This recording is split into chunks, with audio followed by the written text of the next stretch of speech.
2, 1. We're live. Hey everybody, I'm Brenna Ehrlich from Rolling Stone. You're watching Changing the Game in Fiction Podcasting, a conversation with Cole Sprouse. And here you have, of course, Cole Sprouse, who is the star and producer of Borrasca. And you have Rob Herting, who is the CEO of QCode, which you all know is the company that made Borrasca. Howdy, guys. Hey, everybody.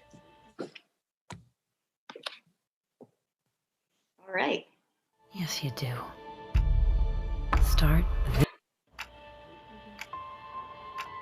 I don't even know where to start. Yes, you do. Start there. Tell me about Whitney. Oh, look, guys! We're coming into town! This whole place looks like a postcard. Cute, right? No, I meant fake. It was a monster who lives in the woods called the Shiny Gentleman. Whitney! There's this place called Borrasca, and there are skinned men who take people from town and feed them to the monster. They're not supposed to be there. There's names on this tree under the bush. They're not supposed to be there. This isn't the triple tree. You said this was just a story, man. It is just a story! I just want to know what's going on. Where's my sister? Where's Whitney? They told me she never made it to school that day. They told me they thought she ran away back to St. Louis. Dad, what's happening? Sit down, Sammy. Whitney! No one was looking to find her. What was Borrasca? A place where bad things happen. Underneath the triple tree, there's a man who waits for me. And should I go or should I stay? My fate's the same either way.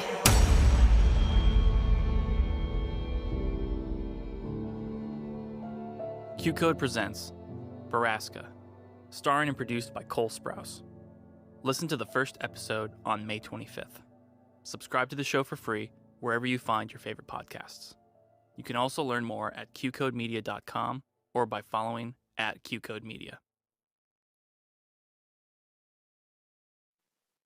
Hey everyone, so we're back, and I just want to remind everyone or tell everyone that they can ask questions in the chat. And at the end of this conversation, we'll go to some audience questions. So let's just jump right into it. Rob, tell me a little bit about the whole decision to do a fiction podcast, and what kind of future do you see fiction podcasting having? I think for me, podcasting really was born, my interest in it was born out of my eyes being sore at the end of the day. So I got into podcasting. I think fiction podcasting is amazing because you get a little bit of the best of both. You get performances in these stories, and you also, the listener is able to, their imagination, like any great book, kind of builds the visuals. So, I think it lends itself really well to certain stories in particular. And, it's simultaneously an old medium. The radio drama has been around for a really long time. And I think it's fun to see what's happening out there. I think there's a really bright future. There's a lot of innovation happening. And I'm really excited about where it's all heading. Mm-hmm. And Cole, tell me a little bit about your idea, or, why you wanted to get into podcasting, because I know you have an interest in voice acting. I had met with the QCode team a little while back, and it wasn't like a conscious attempt to jump into any kind of podcast thing, but it was one of those avenues within the entertainment industry I actually hadn't pursued. And I'd always had a deep fascination for voice acting and a love of many voice actors, and I just kind of wanted to try my hand at it. At the time, we didn't really have anything more than an interest in doing a project together. And then over a couple months, we had started building ideas and content and trying to figure out what would be a good fit. Mm-hmm. And what were the challenges of voice acting when, you don't have the camera on your face and you don't have those visual cues? I actually found it quite nice. I think one of the challenges is that we take a lot of our understandings and we take a lot of cues of our communication through sort of physical gesture and the emotion that we portray on our face. And at least for the voice acting side, especially in a kind of radio drama like this, it was about teasing out exactly how we discern specific kinds of emotion without the crutch of a kind of physicality, which I think was interesting and took about a couple hours. But then you start to realize where you can kind of push the envelope when it comes to when it comes to a certain kind of emotion. Thankfully, the way that QCode did it was that I had the pleasure of being with other actors within the booth at the time. So I was able to pull off them and keep it really present. And that kind of presentiveness, I think, yielded quite a bit to the ability to discern what kind of emotion we were trying to portray. I mean, you mentioned, working with other actors, and I'm curious, both of you guys, with what's going on right now with the pandemic kind of hampering productions, do you think that there's a bigger future for this kind of media?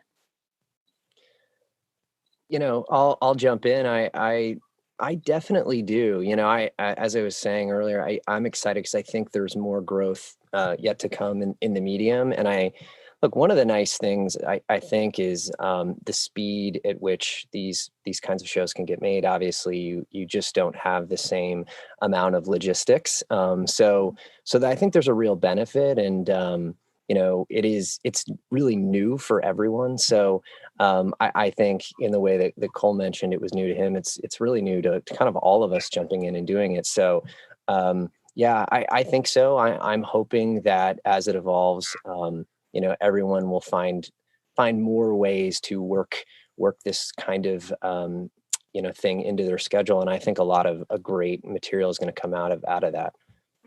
I completely agree. I think there's a tremendous avenue for this kind of work in the future, especially post-COVID film industry or just entertainment industry. I think, we've all sat with ourselves now and really questioned what kind of crews can work consistently and what kind of industries can stay afloat given the new regulations that we're all receiving. And I think something like the skeleton crew approach to a kind of radio play or serial is something that's really easy, really safe, and also gives the kind of content that we're all looking for. Yeah. I mean, Rob, same question that I asked Cole. What were the challenges of telling a story, just through sound that's a fictional story and less of like an interview-based podcast? Yeah, it's funny. Every time we get into into a show, especially into post-production, we discover things. As it's written, as it's performed, you think one thing and then you start hearing it in post and you realize, oh wow, we need more here. We need more sound, or whatever it may be to bring it to life. I'd say, Cole, also there's a challenge here, right? We're dealing with 3 time periods, with your character in particular. So figuring out how to make that work, each show has its own set of challenges. This one was no different. But you figure it out, and I think we're really proud of how it turned out. Yeah, and tell me about the decision, because Borrasca was a kind of an internet viral sensation. And of course, Rebecca Klingel, who wrote it, writes for The Haunting of Bly Manor, which just came out and is super good. And everyone should watch that too. Tell me a little bit about choosing this story to make into a podcast. Well, I just love Rebecca's writing. She's brilliant. So the characters jump out, this world, the atmosphere, the town of Drisking, the mythology, it was so rich, so it just in my mind, lent itself so well to bring out in this medium. And I know, as Cole mentioned, we had been talking about doing one of these. And so I think, we had just sent over the story and said, we love this, take a look. And, I think it all moved pretty quick from that point. And Cole, what was it about these characters that drew you in and made you want to bring them to life? To be honest, I was interested in the time jump, mainly because it felt, in a kind of practical way, like a challenge, or at least trying to delineate age vocally was something I was pretty interested in. But I was a huge fan of Rebecca's work on The Haunting, and I had read The No Sleep. I mean, I've been like a Redditor for a long time, and I read The No Sleep a while ago during my my strange and more insomniac moments. But I didn't realize that she was using a pen name. And so when I had read this, when I had read the script, it was kind of the perfect fit. Mm-hmm. Yeah, tell me a little bit about voicing different age characters. I'm curious how you kind of settled on, the different, the voices of the man on parole or speaking to his parole officer to, across the years. It's a lot about relaxation, I think. Mm-hmm. And I actually think of it, I don't know if you've ever watched any of like the actor roundtables when they talk about playing drunk. It's a lot about really relaxing everything, including your vocal cords, and I think there's also that gravelly texture that really lends itself to a kind of perceptible trauma almost, for at least for the character that I was playing in it. So I would like drink a glass of water and kind of hold that weird bubble in the back of my throat that would just kind of keep popping over and over again. And then, for the younger version of the character, it's just about playing more energetic, playing not as defeated, not as jaded, having a little bit more of that sort of vivacious youth. But yeah, I think relaxation was really a key. Mm-hmm. Cool. Yeah. You mentioned radio dramas, Rob, and I'm curious with both of you guys, what you drew on, if you had any inspiration in radio dramas or previous art forms of this kind. The radio drama has been around. Like, I personally love to go back to even War of the Worlds, which is, the most well-known, but there are others like The Shadow and even if you look at Rod Serling, we all know his work, but he got his start in radio drama. So there's this rich history, which is really fun to go back and reference. But, I also think obviously a lot of time has passed and it's modernized, and it's really fun now with the great collaborators and artists on the sound and the mixing, the composing, right? What everyone can bring to it, I think makes it that much more immersive and rich and fulfilling for the listener. So I like I said, so I think there's a lot of great stuff looking backwards, and then right now I think we're just starting to see more and more of this, with podcasting becoming such a thing. It's really helping the medium take off, and I actually think you might see it start to converge with like audiobooks. I do think there's some similarity with where this format could go. Just dropping people into these worlds with characters they love. There's a lot more to do. Yeah, I mean, that'd be great with audiobooks instead of like one person doing all the characters' voices, which is always extremely awkward. So hey, Cole could give it a try. Yeah, I want to be Ganondorf I want to be Gandalf and Gimli. I want to be both at the same time. Yeah, and there's a lot of characters in that book too. So yeah, man, I'll try them all. Good no, job. I had watched or I had listened to a podcast when I was in college called Welcome to Night Vale, which was one that I really, really took to. And it was kind of doing something similar, which was not reviving, so to speak, but really making more commercially popular that old kind of radio serial stuff. So I've always had a kind of fascination with it, but I mean, I think Rod Serling's an incredible example to bring up, especially pre-Twilight Zone. I think what I found interesting about doing a modern radio play is that so much of those old actors on the older radio plays and the style of acting is so much about vocal control. I mean, I would argue even more than much of modern acting is that vocal control is so fundamentally important, and it's what has that very stylized way of speaking. You think of like Casablanca, and you can't seem to forget those lines, and every single word is pronounced so perfectly, and everything has a very, very specific tonality to it. And I think what's interesting about taking the sort of radio play in a modern sense is that the acting style has become, not to paint with a large brush here, but a much more not realistic, so to speak, but less controlled style of speaking, in that ends up imparting upon the audience something that feels very honest, like a conversation, like a real lived conversation. And I think what's interesting to me is having those two kinds of radio plays, one in the modern sense, which feels much less about vocal control, and one in the previous sense, like a Serling, as an example, that feels much more about vocal control, and finding a common ground between those. And I really do think there's a tremendous avenue that we can follow with this, especially post-COVID, to see where this kind of style of radio play, or whether it's audiobook or whatever it is, ends up. Yeah, I was going to ask, did you learn anything doing this acting that you've taken away and applied to, Riverdale or any other productions you're working on? Yeah, that's a hard question, because Riverdale is a very specific kind of show. And in truth, at least in my experience, every single project demands a very different methodological approach depending on what it is. So it's hard to say something like a radio play should have a similar approach to something like Riverdale.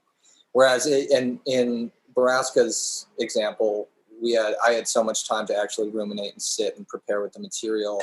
And Riverdale, we're oftentimes getting scripts, very close to the shoot date. And the distinction between being able to impart something physically and being able to only impart something vocally is also very different. I think there is a conversation to be had about vocal control and how we inherently register emotions based on only vocal control. And then it begs the question, just how much do you actually have to do heavy lifting with facial expressions, or so on and so forth. But it's all experience, really. I mean, every medium is very different. Every approach is going to be very different, unless you're, a 1 hour network drama actor for the rest of your life.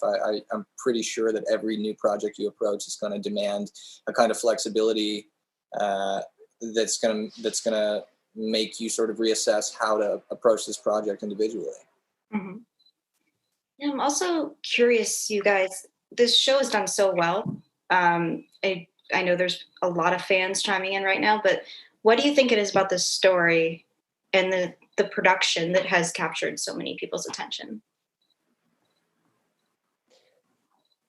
What I would say is I think at its core, it has a great mystery, and there's, so much of, not to make it all about podcasts, because I think this is universal to storytelling in general, but certainly, there's a driving force. You're really curious as a listener to know what's happening in this town. And, that's all driven by the characters that Rebecca built and created, and a testament to the performances. But I really think, as you're moving through this story, learning about that rich world,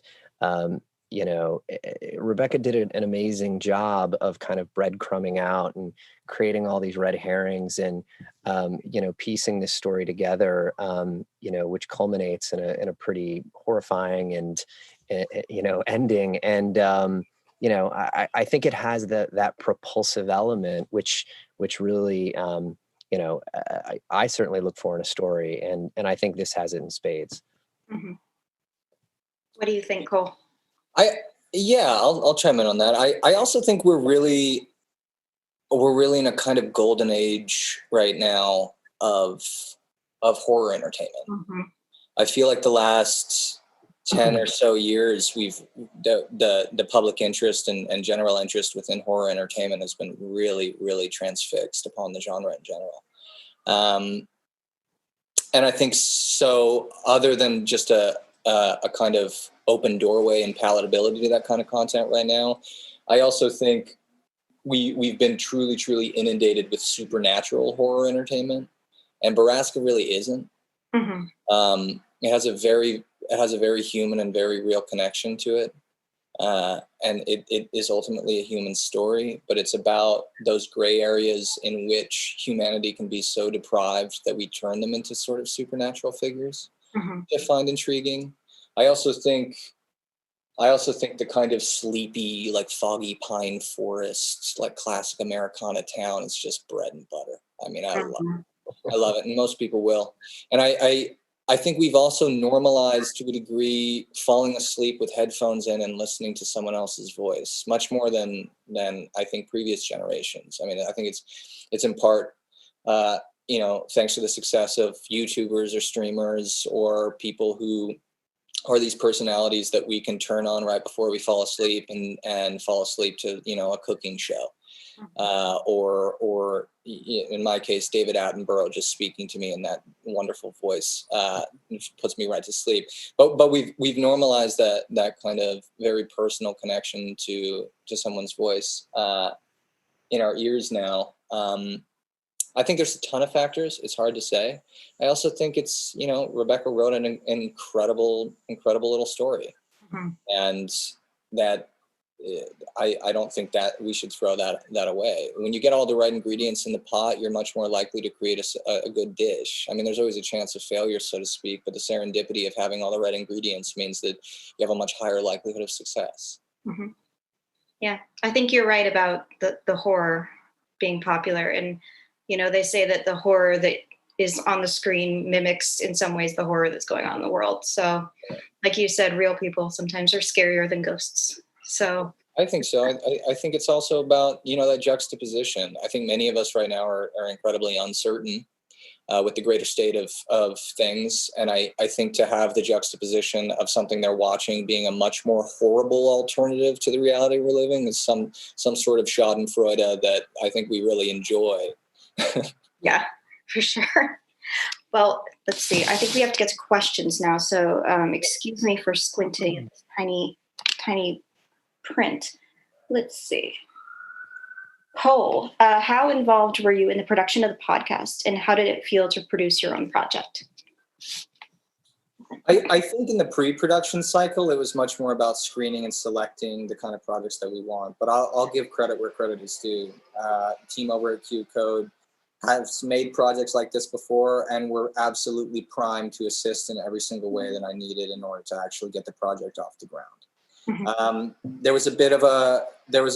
was some control in the casting process, some control in the actual narrative process, the control in the selection of it. And then by that point in production had actually gone off the ground. It was much more about focusing on the acting side of it. And then in post-production, it was about choosing, alongside with QCode, it was about choosing imagery for the podcast, what we wanted the world to feel like. And then publicity work, obviously, getting the podcast into people's laps and letting them see it. Cool. And let's see, Rob, how long does it take to create an episode? And are you thinking of making Borrasca for television? On the first question, the way we record them, we record the whole season all at once. So it's a bit hard to say exactly, and it's blocked like a TV show would be. So there's a schedule, and it happens over a course of a few days. And then post-production is typically, I would say, 2 or 3 months of doing the sound mixing, composing, editing, and all of those things to bring it to life. And on the second part, we're certainly having a lot of conversations. We love this story. We love this world. So TBD on that front, but definitely something we're looking at. Let's see. Do you guys see yourselves working together again for another podcast? I hope so. I mean, that was so much fun. And honestly, I've never really been able to do something like that. The team over at QCode, all you guys over there really has it worked out. Really, you guys are a well-oiled machine at this point. But I think for me too, the thing that I loved about working with you guys is that you all still very much carried that hunger in order to create good projects. And there's sometimes when you work with more established teams, that same drive, not necessarily to prove themselves, so to speak, but to really push and create fun, interesting content that has the potential to also be a commercial success, gets washed away. Mm-hmm. And I think you guys have got a really wonderful balance between art and commerce that allows actors like myself to step in and have fun while still understanding the choices you guys are making. And I think you guys are killing it for a reason. Well, appreciate that. We hope we're fortunate enough to get to work with you again on another one. And I'm not just saying it because you're here, but so much fun to work with you because you commit yourself to it in a way, as we just talked about. It's not easy to pull off that age differential. A lot of the things that I think Cole brought to this were unique and or made it what it was and made it incredibly special. So it was a ton of fun. I just want to remind everybody they can drop their questions into the YouTube chat. We have a couple more minutes. Look, we just got one. Cole, what was the hardest thing about voice acting and what was the best? There was a bit of preparation in getting into that sort of gravelly state that we had used for the older version of the character. And there were one or two times where I was sitting there going, it's not quite there. Oh, it's not quite there. Oh, it's not quite there. But I found the process to not be easy, so to speak, but I found the process to be rather streamlined. And I think it also helps very much to be able to see the other voice actors in the booth with you and get along with them. I think one of the hardest parts of the process was that I was also at the time very actively shooting Riverdale. So any chance I got to fly back down, we had to do that. And we would work through the weekends and then fly right back up for very many weekends in a row. I forgot, like 2 or 3 weekends in a row. Yeah, I think 3. Yeah. But I enjoy that kind of pressure. So I love that sort of stuff. Was it hard to switch back and forth between those two characters? Not really. Not really. I think at this point, Riverdale is a very well-oiled machine as well. We know exactly what we're doing there. And I also think it's quite exciting to walk into a booth over at you guys' studios over there and know that everyone's there for the same reason. I consider it the difference between like working out at home and working out at the gym.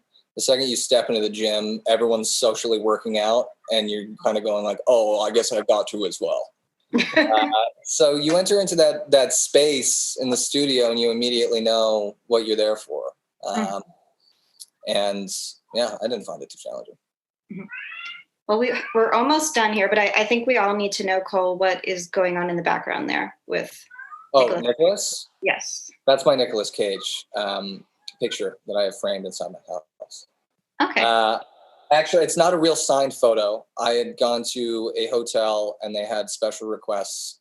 And I asked for a picture of Nicolas Cage framed, wishing me good night. Mm-hmm. And I carry it with me everywhere I go. Oh, it's one of your diva requests, I'm guessing. Yeah, it's in my rider.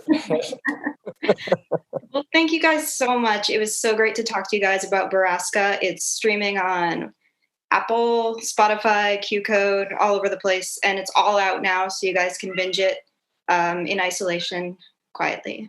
So thank you guys. Is there anything else you want to say before we sign off? Nothing. Thanks for tuning in, guys. Appreciate it. Thanks so much. Appreciate it. Bye, guys. 3, 2, 1. All right, we are clear. Thank you guys very much. That was great.